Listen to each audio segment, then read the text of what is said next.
RRB group డీకి apply చేసే వాళ్ళు photo signature దగ్గర కొద్దిగా ప్రాబ్లం ఫేస్ చేస్తున్నారు. సో నేను అదైతే ఈ వీడియోలో ఎక్స్ప్లెయిన్ చేశాను. సో ఏమైనా డౌట్ ఉంటే కామెంట్ చేయండి.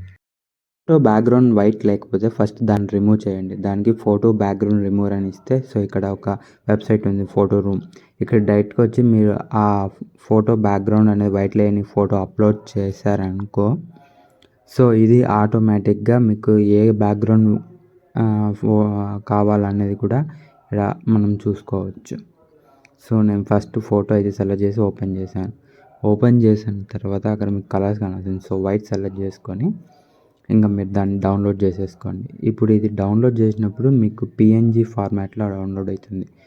సో ఇప్పుడు మనం ఈ పిఎన్జీ ఇమేజ్ని జేపీజీ కానీ జేపీఈజీ కానీ చేయాలి. సో దానికి convert PNG into JPG site open చేసామంటే సైట్ వస్తుంది. సో ఇక్కడ మనము ఆ ఫోటోని అప్లోడ్ చేద్దాం. ఆ ఫోటోని అప్లోడ్ చేసామంటే మనకి ఇప్పుడు జేపీజీ ఇమేజ్ అయితే క్రియేట్ అవుతుంది. సో ఈ ఇమేజ్ని మనం ఫస్ట్ డౌన్లోడ్ చేసేసుకుందాం.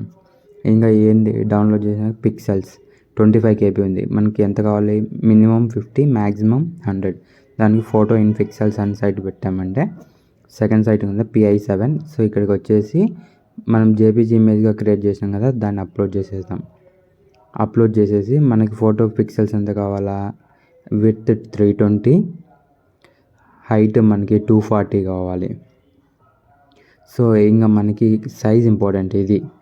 సో మనము 50 to 100 కదా, సో నేనైతే ఒక 90 సెలెక్ట్ చేస్తాను.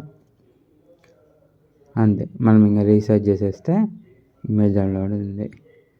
చూసారు కదా, 89 సరిపోతుంది. ఇంకా డౌన్లోడ్ చేసేసుకున్నామంటే ఈ ఇమేజ్ సేమ్ ఇలాగనే ఫోటో ఇన్ పిక్సెల్స్ వాడేసి మనం సిగ్నేచర్ కూడా సేమ్ అలాగానే అప్లోడ్ చేసేసి మనకు కావాల్సిన పిక్సెల్స్ 140/60లో పెట్టేసి మినిమం సైజ్ 30, మ్యాక్సిమం సైజ్ 50లో పెట్టేసుకుంటే సిగ్నేచర్ కూడా రెడీ అయిపోతుంది. అంతే.